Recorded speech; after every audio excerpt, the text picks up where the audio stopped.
Well, disinvestment is the major big agenda of the Modi government, and well, it's definitely not a surprise if you are going to be hearing new names or probably few old assets that are seeing some progress in the privatization process.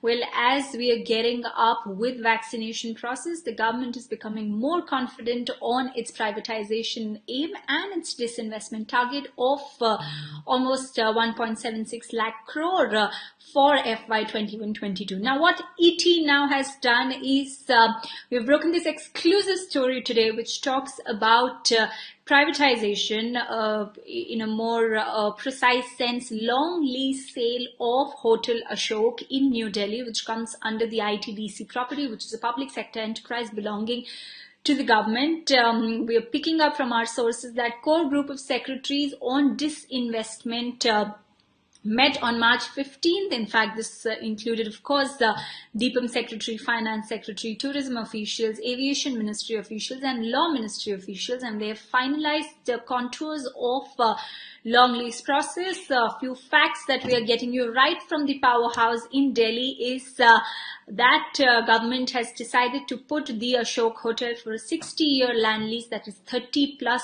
30. The government is also expecting an evaluation of about 5,000 to 7,000 crore from the Ashok in New Delhi. Well, this is in the prime property of New Delhi, and what makes the Ashok so special is the fact that it has been a baby project of our first Prime Minister, that is Jawaharlal Nehru ji. It was in 1956 that it was set up by him. In fact, they say that it was also personally,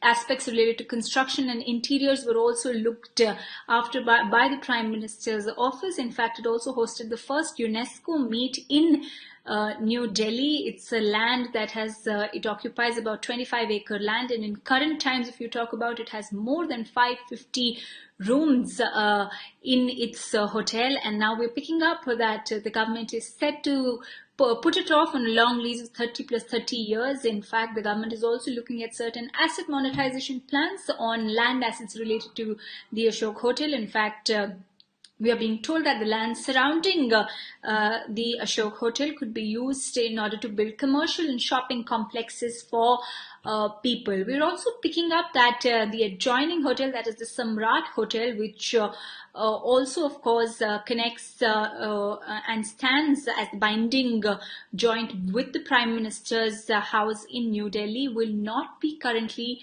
taken up under privatization or lease plans. Due to security reasons, government has put this plan until 2023 on hold as per sources.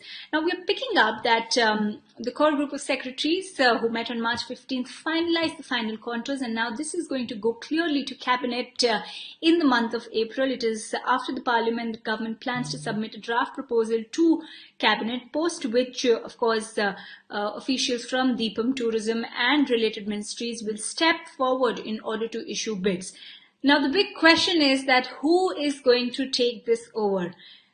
Well, a lot of names have been popping up, but as per sources, of course, no interest as such has been seen yet, because it's an information that's not yet come out in public domain. But it's going to be interesting to see, since it's an historic hotel with a lot of course, not only archaeological and historic references, but also memories related to the first Prime Minister. It's interesting to see that how will it compete with the modern hotels, and how will it successfully be leased out. We are, of course, being told by the government officials that ITDC is trying to put off certain assets. In recent times also they've put off their certain hotels. It is because of the recurring losses in their balance sheet that government is trying to get rid of hotels. In fact, Tourism Minister Prahlad Singh Patel in Lok Sabha in 2019 had also mentioned that one of the reasons that assets of ITDC are facing major losses is because of the higher salaries of ITDC employees, and also